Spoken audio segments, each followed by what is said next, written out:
All right, so here's an unboxing video, or unbagging video, I guess, of Gettysburg by Multi-Man Publishing, brand new title. This comes with a magazine. I bought this copy used on Board Game Geek and does not have the magazine, so I can't comment on that. It did come with an old poly bag from one of the C3I issues from a long time ago, but I'm sure that's not what you get if you buy this. So I don't know about the packaging, but this is the game itself. This is a new title in the vein of Napoleonic 20 series, which I really love and have many of the titles of, and I'm very excited to see the system move to a new era and see what some of the changes are. So you got some rules here. They're 8 pages, full color, glossy paper, unfortunately, but very nicely laid out, large font. This is a simple game, of course, so the rules are not complicated. I have briefly scrolled through them, and most of the principles are very familiar if you're familiar with the Napoleonic 20 series, originally by Victory Point Games, a couple of titles published by GMT, and now I believe with Decision Games, who may be publishing another boxed set at some point in the future. So again, simple rules, some full color illustrations, listing of the setup and reinforcements, and a listing of all the cards with, I guess, just the text from off the card. Yeah, it looks like it. So no real play aids per se, although there are some on the map, of course, which we'll get to. So that's the rules. These are the cards. They are on perforated sheets.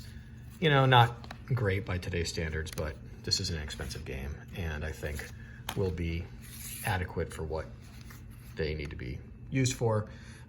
If you're familiar with the series, you'll know that these are dual use, and whoever draws them, whether it's the Union or the Confederates, will read that section and implement whatever goes on there. So probably you'd want to sleeve these, is my guess, because they are quite thin, and I'll have to be very careful with the perforating, make sure I don't tear them or anything, but they seem to be reasonably good shape. They are glossy and nice back to them.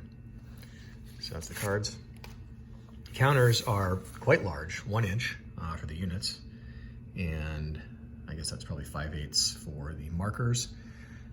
I recognize most of the markers and things from being familiar with Napoleonic 20, but there are a few terminology changes and actually some differences on the CRT, which I'll hopefully get to in a second when I look at the map. So there are some differences here, which you would expect, modeling a different era of warfare.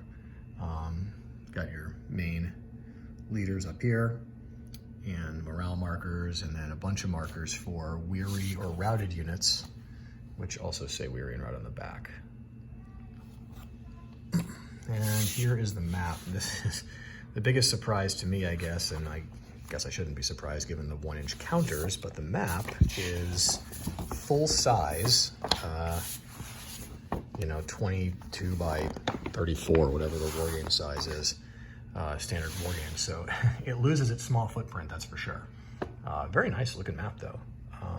Also a bit glossy, which is not my preference, but it is very nice looking. It seems pretty clear, the terrain definition and things. Shouldn't be too hard to make out, and just overall looks real sharp. I like the look of it. It's just really big. And I sometimes like to play these Napoleonic 20 games, in 45 minutes on my desk down in my office, and won't be able to do that with this game. But you can see here's the CRT, space for eliminated and broken units, both players, and a little terrain effects chart, morale tracker, and turn tracks, and things like that. So I hope to get this to the table this week and this weekend, and I plan to do a film review, and maybe even a little playthrough of a turn or two, so folks will be able to see how this may differ from the Napoleonic 20 series that it is based on. And the one real big change that I see right away is this test of wills, which is not something that you had in the Napoleonic 20 series. So I'll be interested to see how that plays out.